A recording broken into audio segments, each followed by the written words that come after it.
আসসালামু আলাইকুম ভিউয়ার্স, কেমন আছেন সবাই? এই তো চলে এসেছি আজকের ব্লগটি নিয়ে। তা আমি আজকে কালাভুনা রান্না করব। আমার ছোটো মেয়ে বলে পাঠিয়েছে যে আমার কালাভুনা করো। তা এখন এই কালাভুনার মশলা রেডি নাই। তা আমার এর একটা আগের ভিডিওতে দেওয়া আছে কিভাবে আমি কালাভুনার মশলা তৈরি করেছি। তা সেই জন্য আজকে আর পুরোটা দেখাচ্ছি না, তবে আমি এই যে এগুলা কী কী নিয়েছি সেগুলো একটু সংক্ষেপে বলে দিচ্ছি। এখানে জিরা আছে 2 টেবিল চামচ, মৌরি আছে 2 টেবিল চামচ, শাহি জিরা আছে 2 চা চামচ, কালো জিরা আছে 1 চা চামচ, রাঁধুনি আছে 1 চা চামচ, ধনিয়া আছে 2 চা চামচ, সবুজ এলাচ আছে 2 চা চামচ, লবঙ্গ আছে 1 টেবিল চামচ, জয়ত্রী আছে 1 টেবিল চামচ, কালো গোলমরিচ আছে 1 টেবিল চামচ, স্টার আনিস 3-4টি, তেজপাতা 7-8টি কুচি করে কেটে নিয়েছি, কাবাব চিনি হচ্ছে 1 চা চামচ, জয়ফল 2টা, দারচিনি 3-4টি টুকরা বড় বড়, শুকনা মরিচ লাল 4-5টি, কালো এলাচ 4-5টি। এই হলো আমার উপকরণ। তো এগুলোকে আমি একটু চুলাতে হালকা একটু গরম করে নিয়েছি। তো এখন আমি এটাকে ব্লেন্ড করে নেব। ব্লেন্ড করে ফিরে আসছি। এই তো ভিউয়ার্স, আমার এই যে কালাভুনার মশলা রেডি হয়ে গেছে। দেখুন কত সুন্দর কালার হয়েছে। আমি এখান থেকে আমার মাংসে যতটুকু প্রয়োজন হবে ততটুকু রেখে বাকিটা আমি একটা কাচের ভালো প্লাস্টিকের ভালো বয়ম, পরিষ্কার বয়মে রেখে দেবো। দীর্ঘদিন ভালো থাকবে, স্বাদ গন্ধ কিছুই নষ্ট হবে না। আপনারা এইভাবে বাড়িতে কালাভুনার মশলা তৈরি করে নিতে পারবেন। আমি কিভাবে তৈরি করেছি আমার এর একটা আগের ভিডিওতে পুরো ভিডিও দেওয়া আছে, আপনারা সেখান থেকে দেখে নিতে পারেন। তো আমি এখন এটাকে উঠিয়ে নেব। কালাভুনার মাংস রেডি করে নিয়েছি। এখন এক এক করে আমি সমস্ত মশলা দিয়ে দেবো। আমি যে মশলাটা তৈরি করেছি সেই মশলাটার ভিতরে হলুদ, লবণ, মরিচের গুঁড়া আর সেই সঙ্গে কালাভুনার মশলা দিয়ে দিলাম। প্রয়োজন মতো যতটুকু লাগবে সব দিয়ে দিলাম। এখানে 4.5 কেজি মতন মাংস আছে। আর এখানে আছে আদা, রসুন, ধনে জিরে আর আছে টক দই, এটাও দিয়ে দিলাম 2 কাপ মতো। এখন এটাকে ভালোভাবে সরিষার তেল দিয়ে দিলাম 1 কাপ মতো, দিয়ে এটাকে ভালোভাবে মাখিয়ে নেবো। আর বেরেস্তার তেলটুকু দিয়ে দেবো। তো বেরেস্তাটা আমি পাশের চুলায় করে নেবো, আর এটা এই চুলাতে আস্তে জালে দিয়ে দেবো। আগে 10 মিনিট মাখিয়ে রাখবো। ভালোভাবে আমি মাখিয়ে নেব। এখানে পেঁয়াজ কিউব করে কেটে দিয়েছি 2 কাপ মতো। এখন ভালোভাবে মিশিয়ে দেবো, মিশিয়ে চুলাটা ধরিয়ে দেবো। এই যে মাংসগুলোকে ম্যারিনেট করে রেখেছিলাম, এখন এই যে চুলায় ধরিয়ে দিয়েছি। আস্তে জালে এটাকে এখন কষাতে হবে। রান্না হয়ে গেলে আমি ফিরে আসছি। আমি এই যে বেরেস্তাগুলো ভেজে নিচ্ছি। আর এখানে যে কালাভুনা আমি কষিয়ে নিয়েছি। এখন আমি কিউব করে কেটে রাখা পেঁয়াজ কুচি দিয়ে দিচ্ছি 1 কাপ মতো। আর এই যে টমেটো কিউব করে কেটে রাখা বড় সাইজের 3টে টমেটো দিয়ে দিলাম। দিয়ে এখন আস্তে জালে এটাকে কষে নিতে হবে।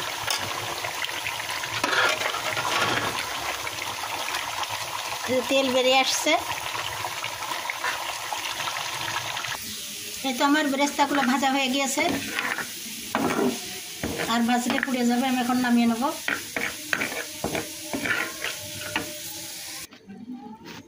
এই তো আমার বেরেস্তাগুলো ভাজিয়ে নামিয়ে নিয়েছি। দেখুন কত সুন্দর কালার হয়েছে বেরেস্তার।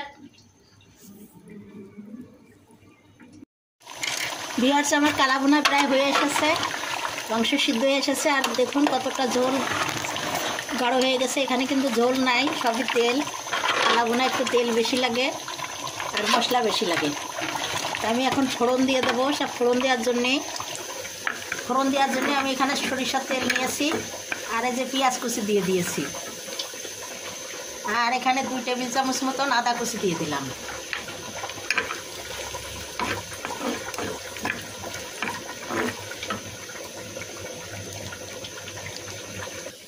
এখন আমি কিছু রসুন কুচি দিয়ে দেবো। এটাকে ভালো করে বাদামি করে একটু ভেজে নেব।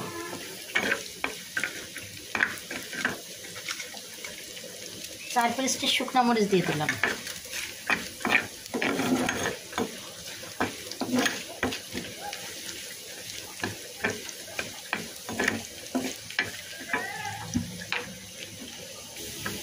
আমার ফোড়নটা রেডি হয়ে গেছে।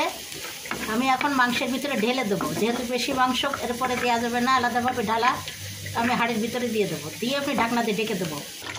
ফোড়নটা আমি এখন ঢেলে দেবো এর ভিতরে, দিয়ে সাথে সাথে ঢাকনা দিয়ে ঢেকে দেবো।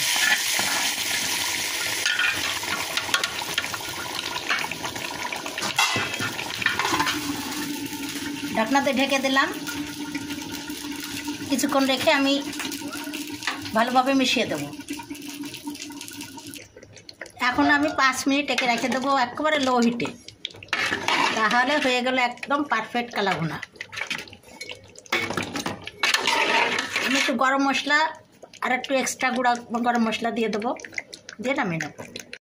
এই তো ভিউয়ার্স, আমার কালাভুনা রেডি। তা আমি এই যে এখন একটু গরম মশলার গুঁড়া দিয়ে দিচ্ছি 1 চা চামচ, আর রাঁধুনির গুঁড়া দিয়ে দেবো 1/2 চা চামচ।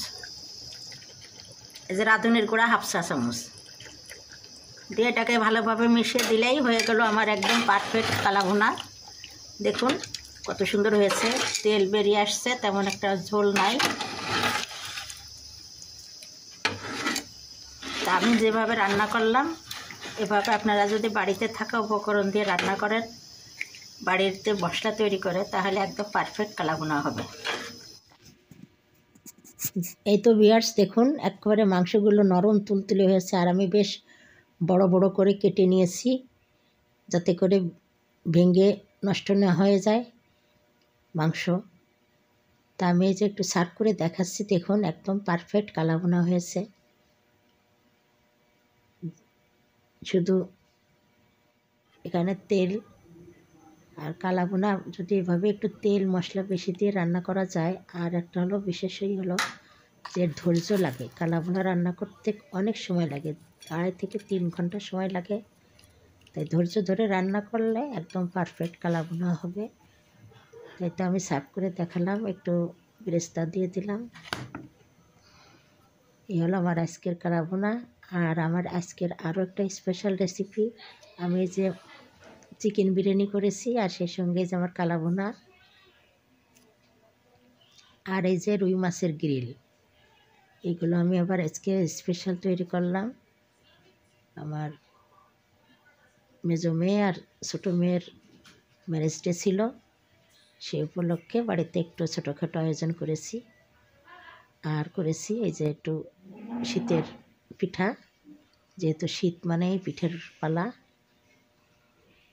আশা করি আপনাদের আজকের আমার রেসিপি ভালো লেগেছে, আর যদি ভালো লেগে থাকে তাহলে অবশ্যই আপনারা আমার চ্যানেলকে লাইক কমেন্ট শেয়ার ও সাবস্ক্রাইব করে আমার পাশে থাকবেন। আজকের মতো বিদায় নিচ্ছি, আল্লাহ হাফেজ।